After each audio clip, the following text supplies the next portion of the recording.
ఒక్క ఉద్యోగాలు ఇవ్వకుండా నువ్వు ఉద్యోగాలు అడగనని చెప్పిన, ఓట్లు అడగనని కూడా చెప్పిండు. ఇండ్లు ఇవ్వకుంటే ఓట్లు అడగనని చెప్పిండు. నేను దాన్ని విమర్శించట్లేదు, జరిగినటువంటి లోపాన్ని సరి చేసుకుంటే ఎట్లా పని చేస్తున్నావో చెప్తున్నా. Okay sir. నేను అందుకనే ఉద్యోగాలకు సంబంధించి మేము 5 సంవత్సరాల కాలంలో 2 లక్షల ఉద్యోగాలు భర్తీ చేయాల్సిందే. 2 లక్షలే కాదు, ఎన్ని ఖాళీలు ఉంటే అన్ని ఖాళీలు భర్తీ చేయడానికి ప్రభుత్వం సిద్ధంగా ఉంది. కొత్త ఉద్యోగాలు క్రియేట్ చేయడం కోసం కూడా సిద్ధంగా ఉంది. నువ్వు 1 సంవత్సరంన్నర తర్వాత వచ్చి మళ్ళీ అడుగు, అప్పటికి భర్తీ చేయలేదనుకో, తప్పు చేసినావు అనుకో, ఖచ్చితంగా బాధ్యత వహిస్తాను.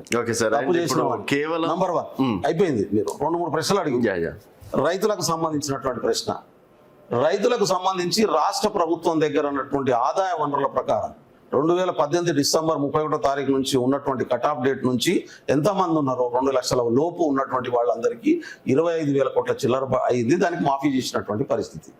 40,000 కోట్లు దేనికైతాయి? అంతకంటే ఎక్కువ ఉన్నటువంటి వాళ్ళని కూడా కలుపుకుంటే అయితే అని మిగతా వాళ్ళు వేసినటువంటి అంచనా. ప్రభుత్వం దగ్గర ఉన్నటువంటి రెవెన్యూ ఎంత ఉన్నదో దాన్ని దృష్టిలో పెట్టుకొని ఇచ్చినటువంటి స్థితి. రైతు భరోసాకు సంబంధించినటువంటి దాంట్లో కూడా అందరికంటే ఎక్కువ ఈ ప్రభుత్వం వచ్చినాక 2 క్రాఫ్లు ఇచ్చింది. రైతు భరోసాతో పాటు కూలీలకు ఇవ్వాలనేటటువంటి డబ్బులు ఒకటేసారి ఇచ్చినటువంటి పరిస్థితి ఉంది, ఇయ్యలేదు. కేసీఆర్ ఏం చేసిండు? భూమి ఉన్న వాళ్ళందరికీ ఇచ్చింది. మేము సన్నకారు చిన్నకారు రైతులకు ఇస్తున్నాం. ఇప్పుడు 3 ఎకరాల వరకు ఇచ్చినటువంటి పరిస్థితి ఉంది. 30 ఎకరాలోని కూడా ఇవ్వమంటావా నువ్వు? లేదు, నేనేమంటా. ఇప్పుడు మీరు అందరి ఉద్దేశం ఏంటంటే 30 ఎకరాలోని కూడా ఇస్తే నువ్వు అన్నట్టు 40,000 కోట్లు అవుతాయి. మేము 30 ఎకరాలోనో 100 ఎకరాలోనికి ఇవ్వాలనే ఆలోచనతో లేవు. Let us be clear. రైతుకి ఇవ్వదలుచుకున్నాం, భూమి ఉన్నోనికి ఇవ్వాలనే ఆలోచనతో కూడా లేవు. వ్యవసాయం చేసేవానికి ఇవ్వాలనుకుంటున్నాం. నువ్వు ఉంటావు హైదరాబాద్లో జర్నలిస్టు, నీకు భూమి ఉన్నది, నువ్వు వ్యవసాయం చేయవు, నువ్వేండో కౌలుకి ఇస్తావు, వాడు వ్యవసాయం చేస్తాడు, నువ్వు పైసలు తింటావు. ఈ విధానం వద్దనుకున్నాం మేము వెరీ క్లియర్గా. ఎందుకంటే ప్రజల సొమ్ము ప్రజలకు దక్కాలే, ఎవడైతే పని చేస్తున్నాడో వానికి దక్కాలనేది కోరిక. ఈ పద్ధతిలో పోతున్నటువంటి పరిస్థితి ఉంది.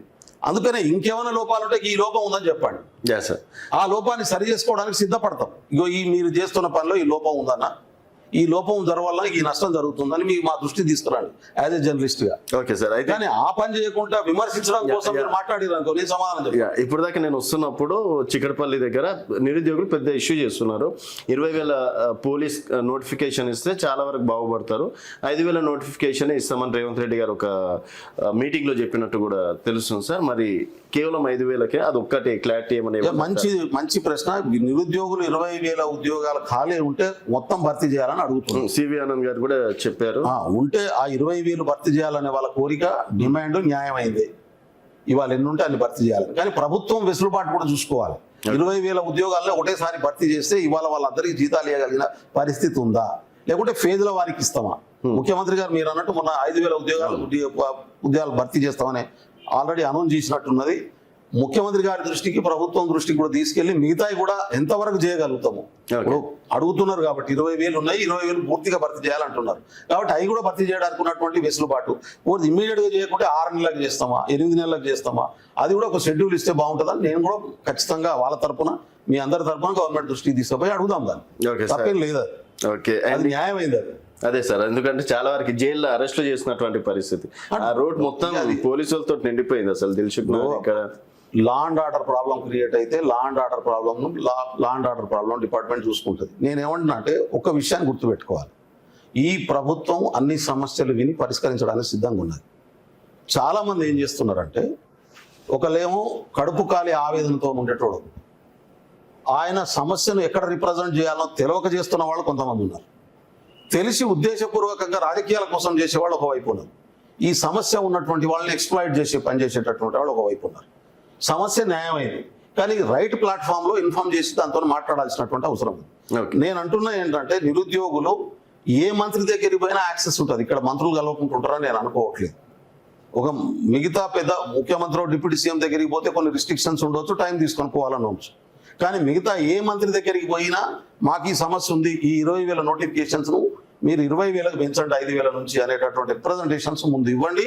మంత్రుల దృష్టికి, మీ సంబంధిత ప్రజాప్రతినిధుల దృష్టికి తీసుకురండి.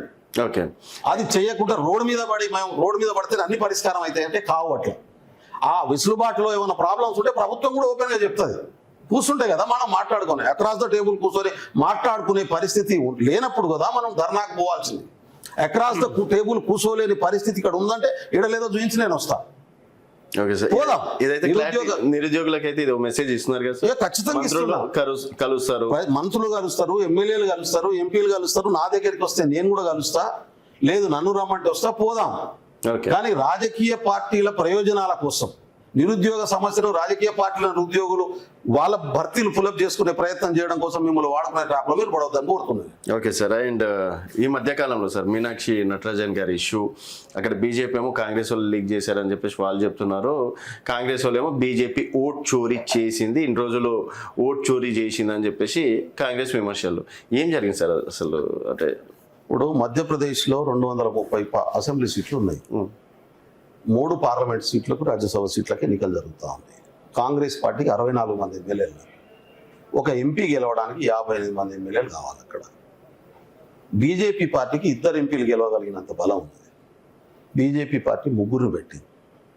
కాంగ్రెస్ పార్టీ నుంచి 10 మందినో 15 మందిని పొందామనే తీవ్రమైనటువంటి ప్రయత్నం చేసింది. అది సాధ్యం కాలే, వాళ్ళకు ముందే అర్థమైపోయింది.